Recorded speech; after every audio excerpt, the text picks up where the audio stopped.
What is going on, everybody? Welcome back to another Thursday night on the number one live tuning show on all the internet. Maybe the only live tuning show, so by default, maybe it's number one. Even if there is another live tuning show on the internet, I think we're number one. What do you guys think? Probably number one, right? So, I thought we'd fire this one up a couple minutes early because we're talking about all kinds of interesting Ford stuff over here, mainly the E85 stuff. Good to see some Ford people showing up for the live show. And of course, all the regulars. We got Andrew in here, Charlie, Ryan, Newbie, Rich, Jerry. And I saw Hillary up there, which means DZ is in here somewhere. And James is reaffirming that this is the only live tuning show. Hey, Joe, what's going on? Would be number one if I gave out free tacos. If I could, I would. I assure you. I assure you. What's going on, B&B Motors? Nah, Dan. Whatever. Can I talk about injectors? Yeah, I can talk about injectors. Taco raffle. I don't know. Maybe I can get some Taco Bell gift cards in here for the raffle. Everybody wants tacos. So, it's been a busy week here in the garage. You guys have not quite seen the videos of what's going on. We have started the Rocky Mountain Race Week build on the Nova. And as of right now, the whole back end of the car is out of the car. The axle's pulled out, the leaf springs are out, perches are out, interior's gutted out, ready to start doing the cage work, ready to start putting in the Caltrack monoleafs, new Caltrack bars. Oh, so much work. So much work.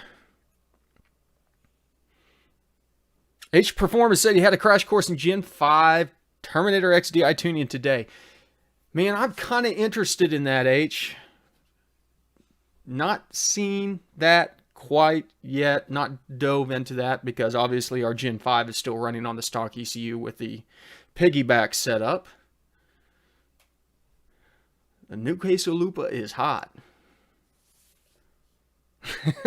Cole, tacos, not fire ass. I have not been watching TX2K21 because I've just been too busy. I've been too busy. I literally work all day. As soon as work's over, I go down to the garage. I try to get 3 hours or so of stuff knocked out, and I'm just filthy. Then I come back upstairs. I've just got boxes and boxes of parts. Look, I really jacked up my finger. You can't really see it, but oh man, I don't even know what I did that on. Yeah, y'all, I'm doing Rocky Mountain Race Week in the Nova.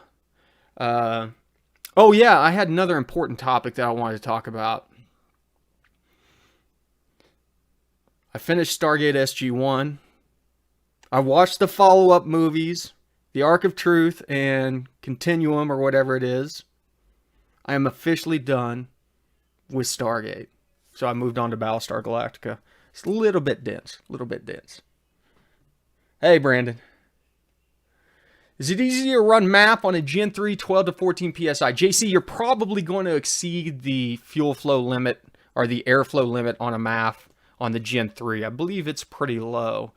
I can pull one up real quick and take a look at it. But Gen 3s run out of airflow on it, and there's just nothing you can do about it. You're probably better off just going over to a dedicated SD OS on one of those.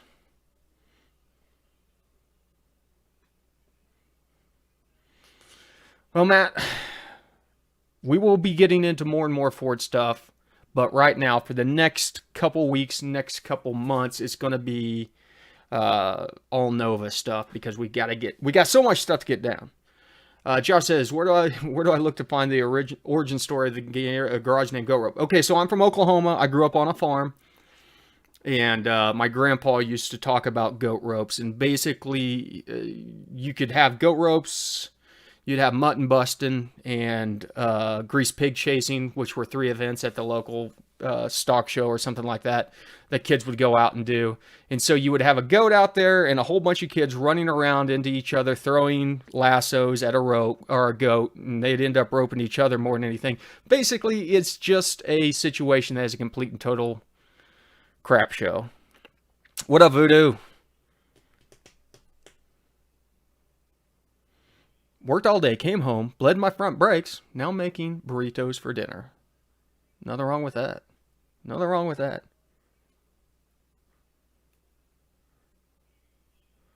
What up, DZ?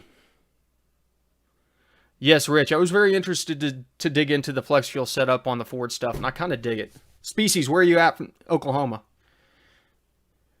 There you go, Cole. If you can rope a goat, you can rope anything. If you can dodge a wrench, you can dodge anything. Putting about 500 horsepower in a 6-liter, will the stock injectors work? I'm not sure on that, Eli. James might have some more info on that, so I'm sure he will chime in on whether or not the... It sounds like he might be getting to the limits. Stillwater. I went to Oklahoma State. Oh, yeah. I was in 4-H and FFA. Oh, we got an Edmond person. I'm from Ames, then Enid, then Watonga.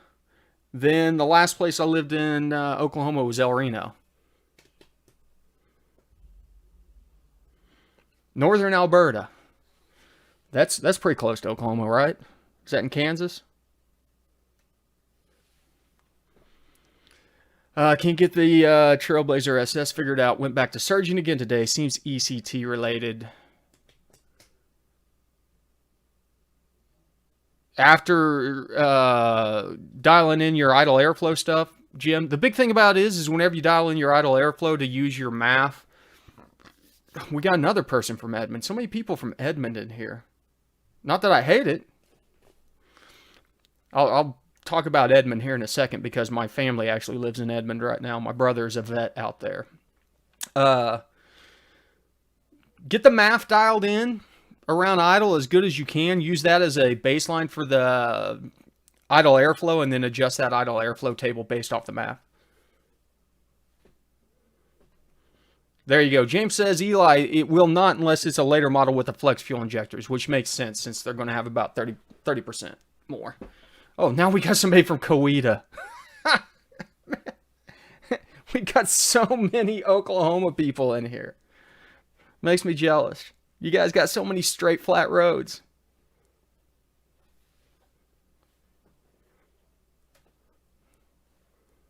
Well, we're going to be down that way for hopefully Rocky Mountain Race Week 2.0. We won't be bringing my car out. We'll be bringing my co-driver, Corey, will be bringing his, I think his Chevelle out for 2.0. So you guys will have to head over. I'm sure they're going. Are they hitting Noble this year? Kyle from Jamaica. Glad to hear it, brother. Thanks for watching. Thanks for coming to the live show, man. Should I try to match AFR to commanded perfectly when PE comes on? No. Listen, Cole, there's going to be some area in there whenever PE is ramping on. The number will change really quick, and then the AFR will move towards that. So you're having a shift here, and then it kind of ramps up to it. Areas like that, you know, try and just go out and hit that area without going into PE so you can get good data without it doing that shift. Chicago. My wife's got a cousin in Chicago. Make specific in-depth videos concerning idle. I'm not talking about the basics like you demonstrated video. Yeah, I need to do more idle videos because that's generally what a lot of people have issues with, and a lot of that circles back around to idle airflow settings. So focus on idle airflow. That's the biggest one. There's a base idle airflow table on most unless you get into torque, and then that's a completely different monster where you have to adjust the torque table to get the idle to settle down. But a lot of it is on the 3rd gen and 4th gen drive-by-wire, specifically that idle airflow. What will happen is that's setting a target airflow rate, and so the ECU is looking at the airflow that's calculated either off the MAF, dynamic, or volumetric efficiency, because even if you're in speed density, it's calculating an airflow rate. And so it'll say, okay, we're trying to hit, say, 120 pounds per hour or whatever, and it'll go down and say, okay, we need to hit 120, and it'll keep on closing the throttle body, and then all of a sudden it'll get to that breakover point where it basically stalls and it drops way down, and then it starts oscillating, and that's just because the idle airflow is not dialed in properly.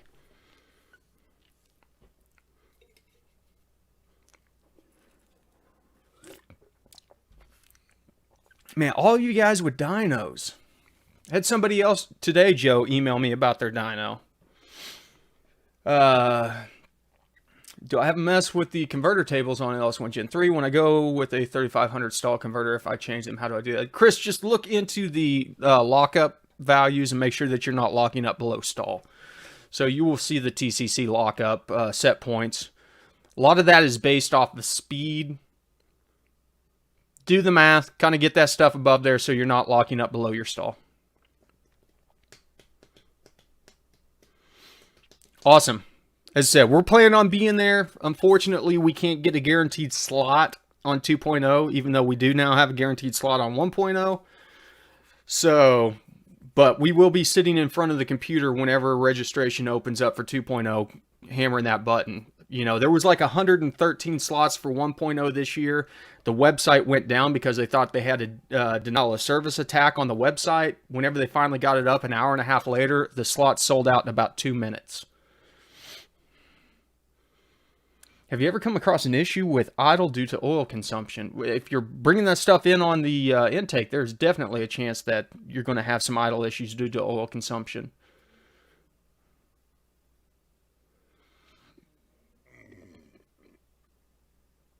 Kyle Needham, you are correct. Lots of idle issues that people see. You got to get fuel and spark dialed in first. If you try to fight idle before you get your fueling dialed in specifically, you'll work in circles. So you got to get your error calculations as dialed in as much as possible. That way you have accurate error calculations. Then you can adjust some of the idle tables. Rokon, what's changed on Gen 3 tune to make, say, like a 2003 Chevy truck do a burnout with a 6-liter? Sounds like you're just getting in traction control.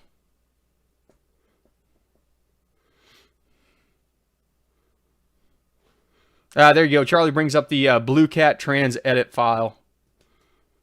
Still a good thing to use. Yeah, man. B&B, if you see us out there, come over, say hi. I will definitely get into more details as we get closer to that one. As I said, we're focused on 1.0.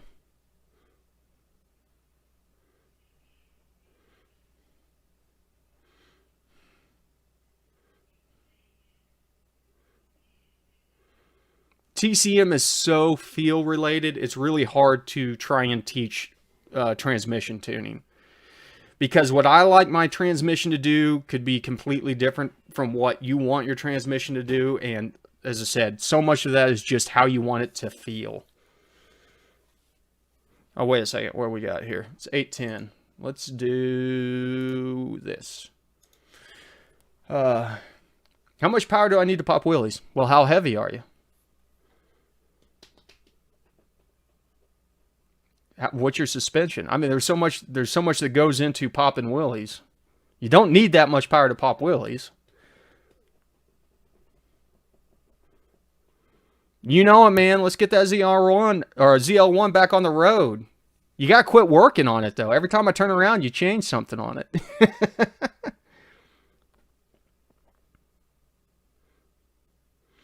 No misfires on any cylinders, but in misfire history, all are clean except 6, which has 14,000s.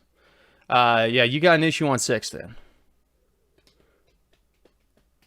I mean, if you 325, if you flash that thing and zero it out, and you're still getting up to 14,000ish, you've got a bad spark on 6. Are you getting flashing lights 325? How much horsepower is the Nova putting down? Don't know yet, Eli. Should be around 800.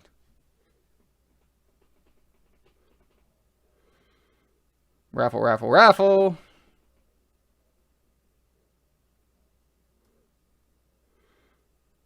You know, I knew that about Joe.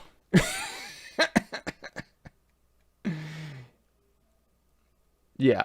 Yeah, Joe can Joe can try and act like I haven't seen his YouTube channel, but I have. And in fact, I'm pretty sure Joe's in here because I was watching one of his videos the other day. But I'm glad to have him here because the more knowledge, the better. We can never have too much tuning knowledge People are willing to share that knowledge. Man, I love it. I love it. It's great stuff.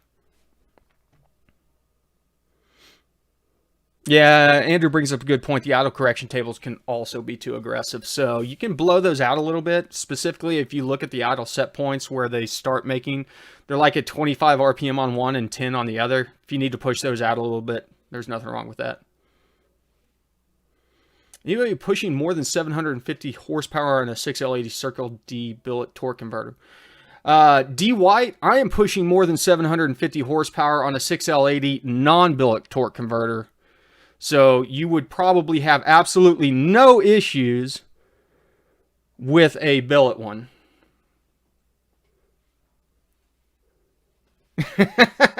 Well, Joe, we're glad to have you here, man. Honestly,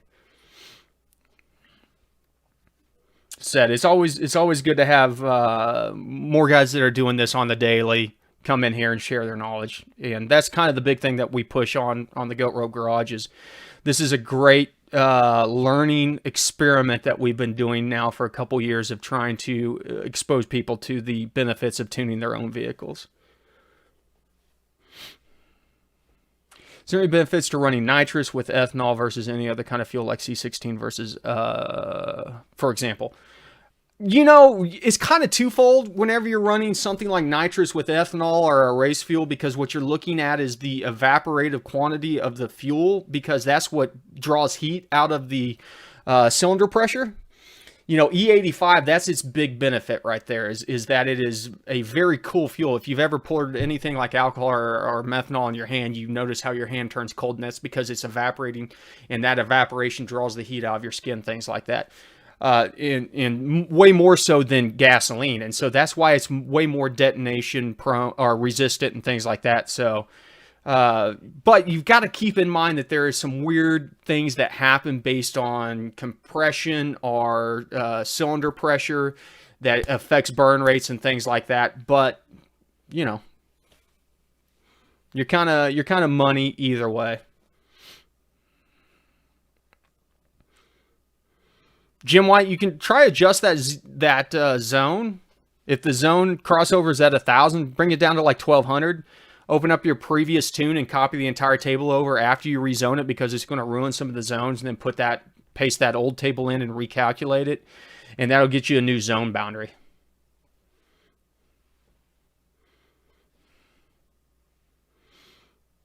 PSA, or the numbers in the virtual torque table and max or limit the PCM will allow? No, the numbers in the virtual torque table should be as close to the actual torque that the vehicle is creating, and that is all based off of cylinder air mass. And so technically the base like virtual torque tables are pretty good, except for a couple of them where there might be some ridges on there.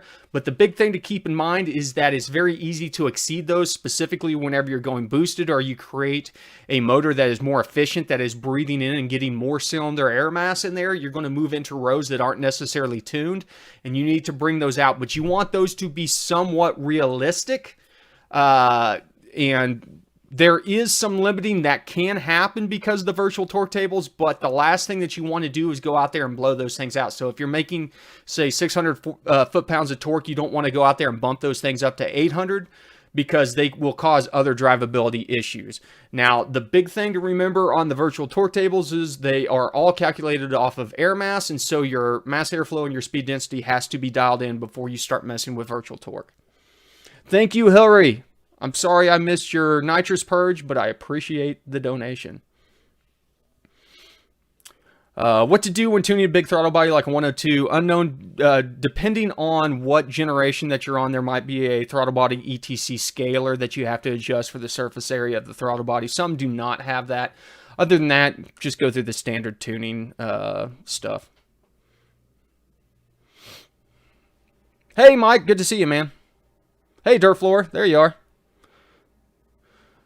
So, less educated on GM-BCMs, wondering if it's possible to add power windows, lock seats, etc. with the VCX Nano. Ooh, Tug Hill, you're getting way off into the weeds on that question. Let's just say it's not going to be that easy. There is some possibilities of doing that, but to get all of that to talk together properly, you're looking at possibly having to go in and rewrite all of the modules that you've added on there with the same VIN, and you have to find a VIN number that has all of the options that you want from it from the get-go.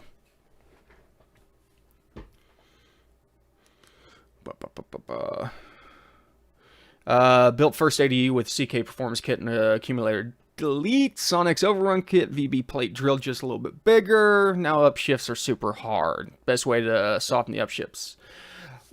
Don, you can adjust upshift pressure. There's a couple tables on there. There's a base pressure table that you can look at, and then there's going to be gear specific tables. But at the end of the day, a lot of that's going to be dependent on the valve body that's in the transmission. And if the valve body is just too aggressive, you might have some issues. Mike, don't get me started on your psycho burb. I just have no clue what's going on there. And that might be a topic for next Thursday if we can't figure that thing out. If I'm running Nitrous on Gen 5 instead of tuning the whole torque table, can I just tune the PE? No, we don't just tune the PE. Oh, wait. Well, elaborate. No, don't just tune the PE. That's an old school mentality of adjusting the PE tables. We don't do that anymore. We set those PE tables and we tune the airflow calculations properly. I mean, theoretically what you're asking, yes, you could do that, but depending, are you running a wet kit or a dry kit?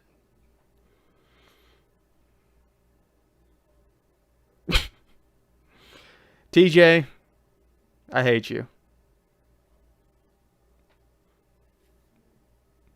See ya, Eli. Thanks for stopping by, brother. No problem, Darren, man. That's what it's for. You know, I appreciate you signing up, getting the help that you need. There's no issues with you pausing your Patreon until you need it again.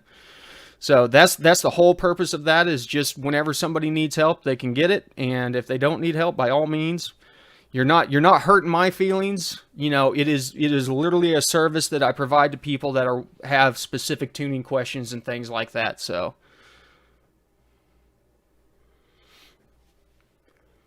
Ooh, can it be done standalone without a BCM? Well, you got to go back to the fact, Tug Hill, on certain generations that there are specific door control modules, and that started back in the mid 2000s. I mean, I would suggest getting a aftermarket door power window kit and then using the factory switches to tie them in, as long as they are standard switches. Like if you can put your multimeter on there and see a common, and then it switches over to up and down, then you can retrofit the factory switches to work with it. Ultimatum 89, how are you liking the Shelby so far? I love it. It's kind of my favorite thing ever. I'm not gonna lie. I really like that car.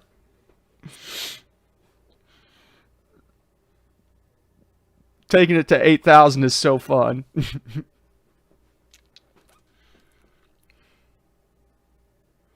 Ah, well, Darren, I appreciate you still being in there then. TJ, you can pause it. If you ever pause it, I'll block your email addresses.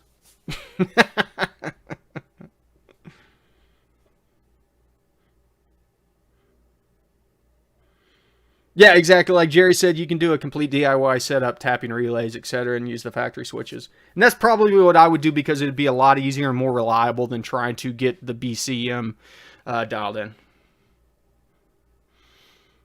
Craig R., off topic, you getting the COVID vaccine? I'm a frontline employee, so I will get the COVID vaccine whenever I get a chance. I am way down on the list, though.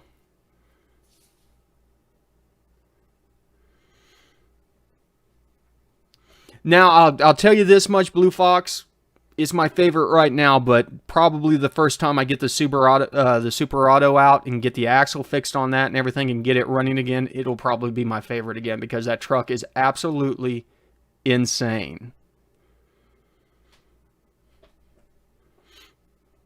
It's so funny because I go out and I buy a Ford GT350, and it is the lowest horsepower car out of all of my project cars right now.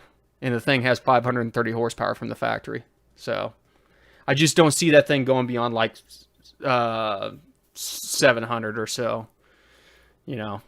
But at the same time, I'm working on the Nova right now and doing so much suspension work on that thing. Whenever that thing gets tightened up a little bit, because literally some of the bushings that I'm pulling out are coming out in chunks and things like that, I might change my mind.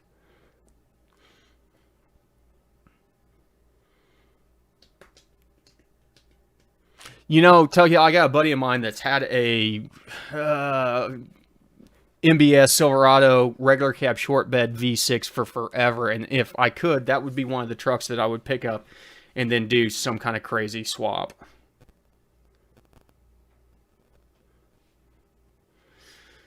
Ooh, Don N, histograms for a trans. I'm not sure exactly what kind of histograms that you'd want. That might be something specific to what you're trying to accomplish. You would have to build one out.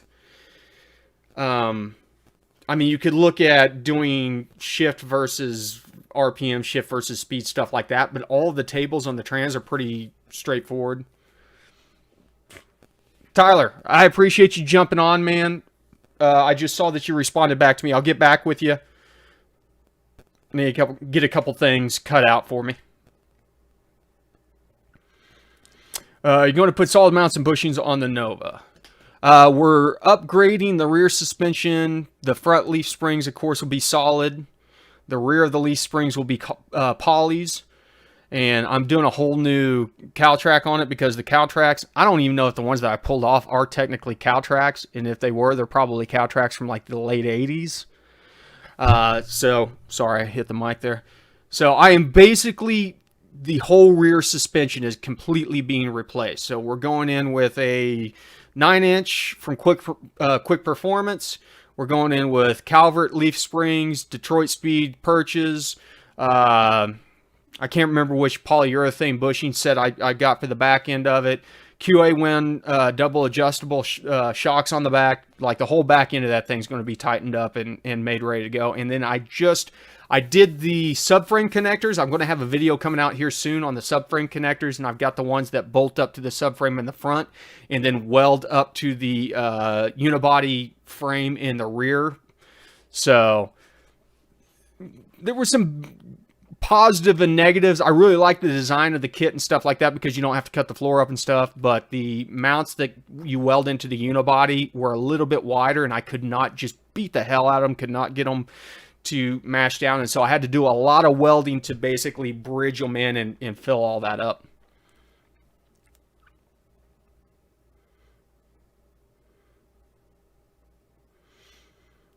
Dude, Josh, it doesn't matter, man. Your favorite is your favorite. Like, I owned a 99 Miata, and that's one of my favorite cars I've ever owned because it, from a driving standpoint, it was one of the funnest cars I've ever owned, you know?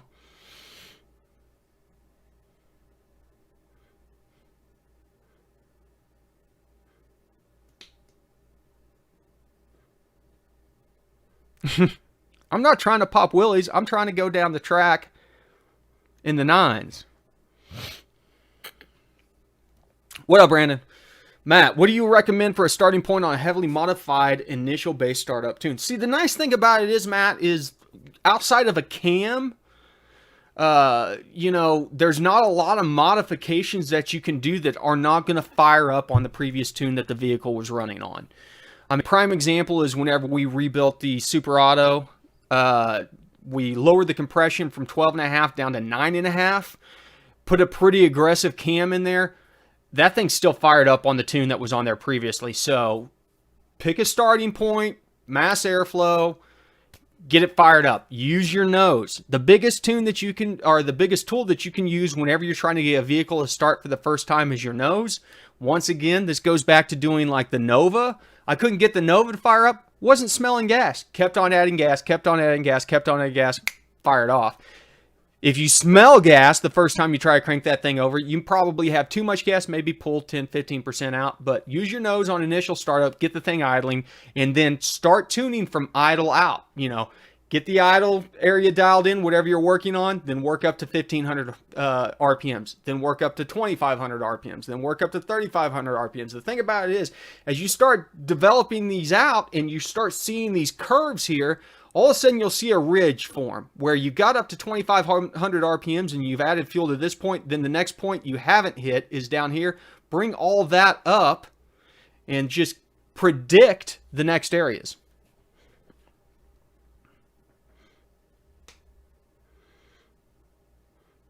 Yeah, you know, I've had a Camaro. I mean, what have I not had? This is the first Ford I've ever owned, but I've owned so many cars, and there's been so many of them that are my favorites. We ever tune Toyotas and Nissans? Not this year. Check back with me next year. There's a couple things about Toyotas and Nissans that I want to tune, but, I mean, I can only buy so many cars a year. Gutless, it's the same thing, man. It literally is. You got to use your nose on initial startup. You will either smell fuel or you won't. A little bit of fuel, honestly, if the fuel is within range, it'll fire or it won't. You'll hear it start to stumble, you know, and it'll either stumble because it's too rich or it's too lean. Until you get to that stumble, use your nose to tell you whether or not to, you know, enrichen it. Andy, you're right. It is not a Ford. It is a Shelby. I do not own a Ford. Never owned a Ford in my life. I have only owned one Shelby. I'm still working on the Ford delete kit where I go through and find every word that says F-O-R-D. In fact, I was texting somebody earlier and I tried to text Ford in there and my phone auto-corrected to turd.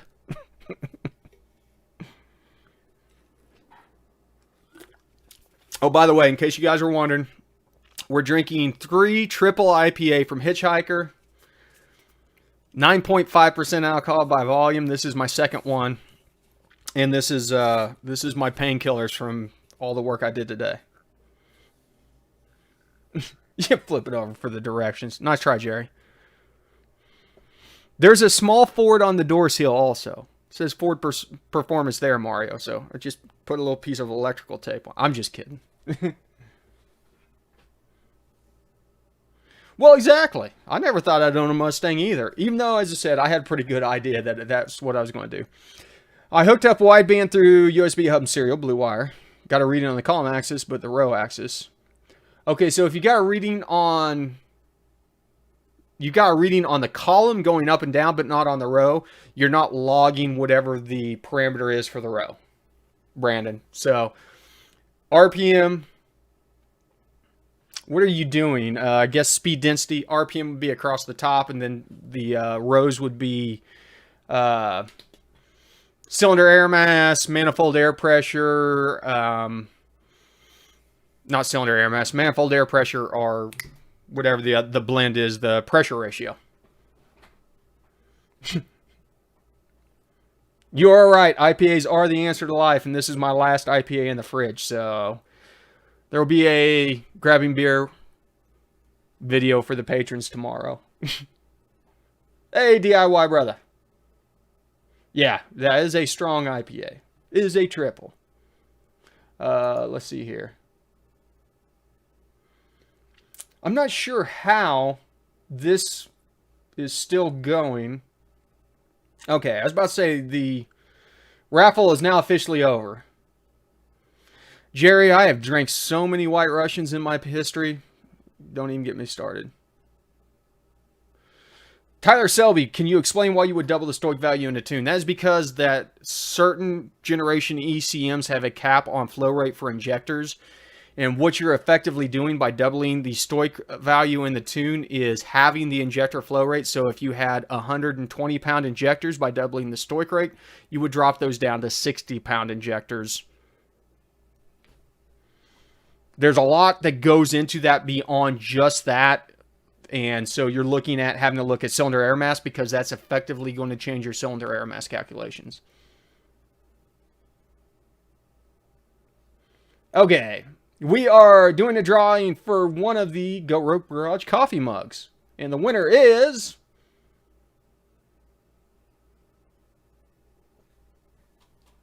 Brandon Crocker. Congratulations.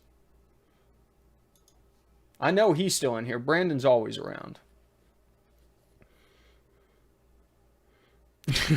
Hey, Ted. You're showing up right at the end.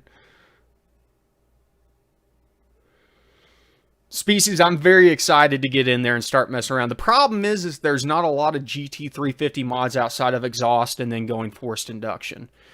You know, in hindsight, I probably should have gotten a Coyote instead of a Voodoo, but no.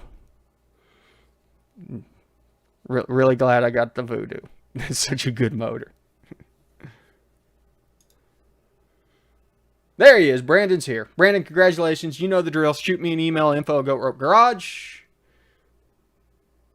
with your address. And I know a lot of you guys are waiting on stuff. I've got a box of merch over here to go out. I'm going to work on that. I promise. I'm bad at shipping. You guys already know this. I do get everything out eventually. I promise you that, though. So whenever you send me an email with your address and stuff like that, I flag it, put it off to the side, and then whenever I go through and do a bunch of shipping, I ship like 30 packages all at once. No hats yet, Andy. I will let you know whenever I get more hats in. Oh, by the way, while I still have you here, before we shut this down, I do have to pimp my merch.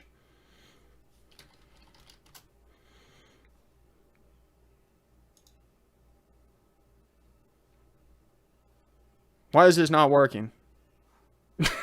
Why is my screen not working? Here, black screen. Yes, that's how it works. There we go. Okay. So I have to pimp my merchandise. Go over to GoatRopeGarage.com. Do not miss your chance to get the Goat Rope Garage Rocky Mountain Race Week limited edition shirt. This thing will only be on sale for a while. We'll have the logo on the front. On the back, it'll have our Smoke Monster logo and the Rocky Mountain Race Week logo. Big shout out to the guys over at 1320 for allowing me to use the logo. And then we'll have something on here like Big Block in A class, driver, co-driver, and then all the supporters' names will be on the back like a concert shirt. Go check it out. So, GoatRopeGarage.com. Okay. So, I appreciate everybody stopping by. It is that time. Actually, it's 5 minutes over that time. We're going to wrap it up. Make sure you check in next Thursday. We will be doing another live show. There might be an impromptu this weekend, depending on how crazy I get with working in the garage. There's going to be some more stuff coming out on the Nova. Little teaser, what we've got coming out on the Nova. We'll be doing a Terminator X Flex Fuel install, and then we will be doing a two-step bump box adjustment where you can do the two-step and then have another switch to actually use bump box using the Terminator and a solid state relay. And then we are going to have a Power Glide automatic 1-2 shift. I've got the electric solenoid in to do the 1-2 shift. So you guys know the drill. Thank you for stopping by the garage. And remember, ABT, always be tuning.